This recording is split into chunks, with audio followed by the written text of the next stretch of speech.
Kamusta po kayo? Bago po ang lahat, first things first.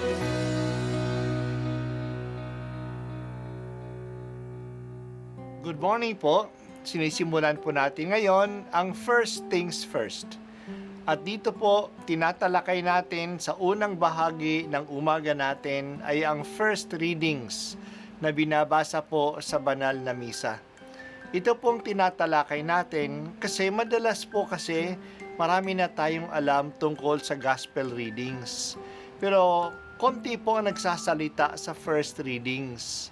Pero ang first readings, bahagi din po yan ng Biblia, ng banal na kasulatan. Kaya susubaybayan po natin ang mga first readings, basahin po natin at kuminsan kailangan ng basahin ng 2 o 3 beses bago maintindihan kasi hindi po tayo familiar sa mga istorya at sa mga kaisipan na tinatalakay dito.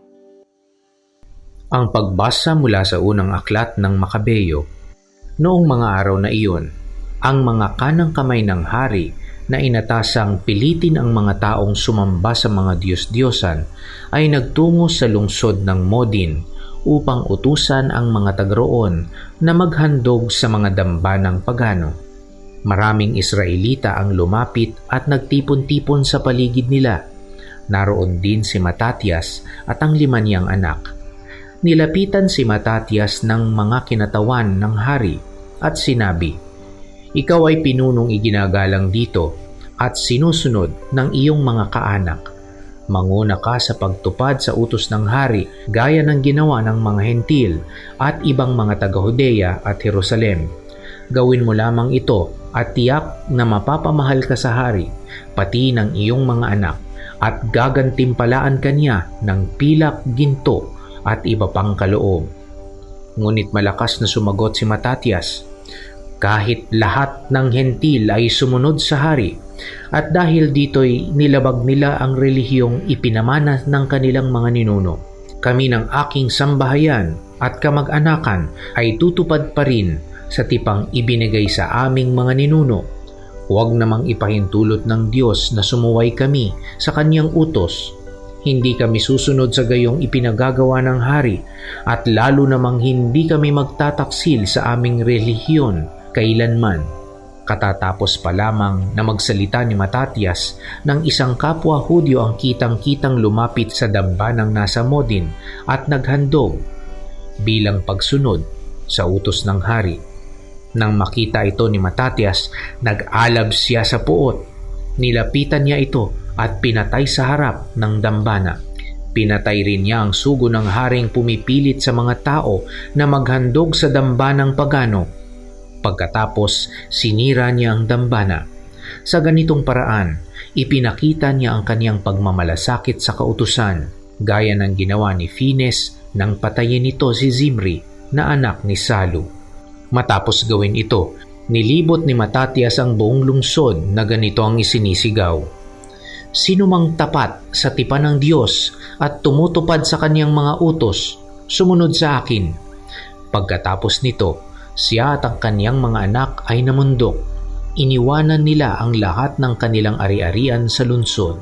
Ang marami na naniniwalang dapat sundin ang utos ng Diyos at mga tuntunin ng kanilang relihiyon ay lumabas din at sa ilang na nanirahan.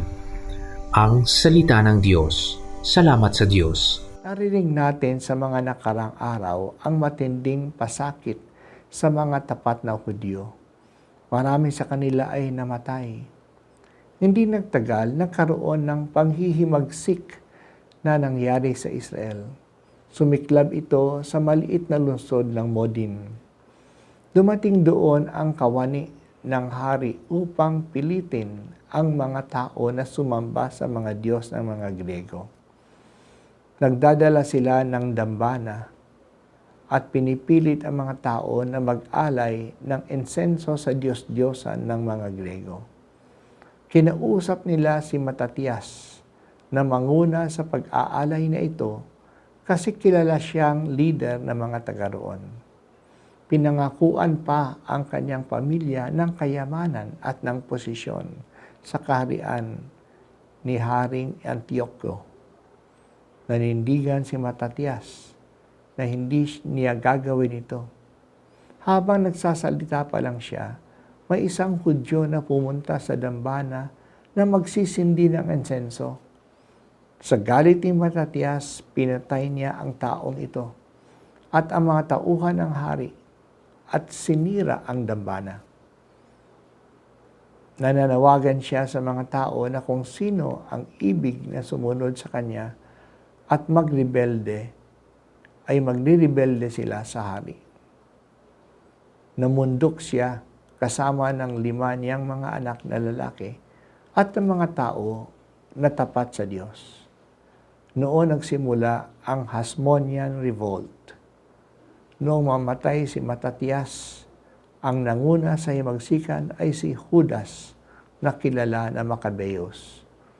Nang ibig sabihin ay ang tagapagpukpok ng kaaway. Ang mga gawa ni Judas Maccabeus ay nakalathala sa 2 aklat ng Biblia, ang aklat ng mga Makabeo.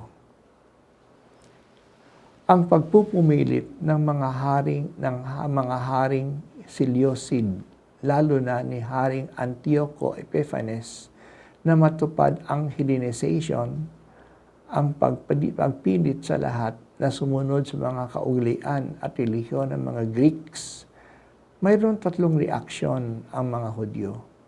Una, mayroong sumunod sa Hellenization. Inadapt nila ang kaugalian at pamamaraan ng mga Grego. Tinalikuran nila ang kanilang relihiyon.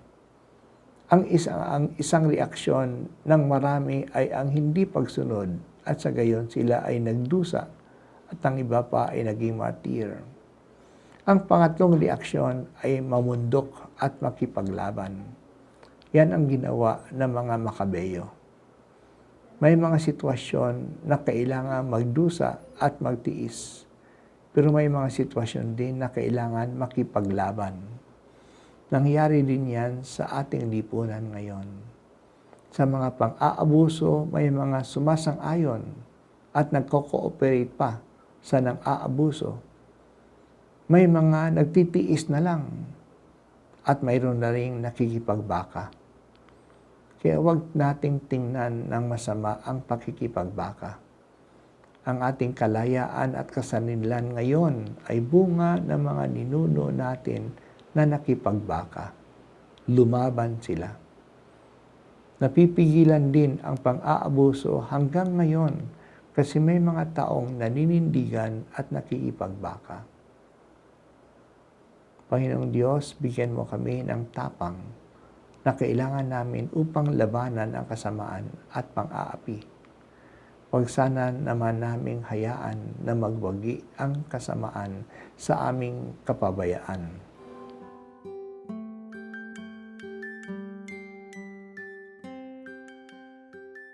At ako po ay si Bishop Broderick Pabilio dito sa First Things First.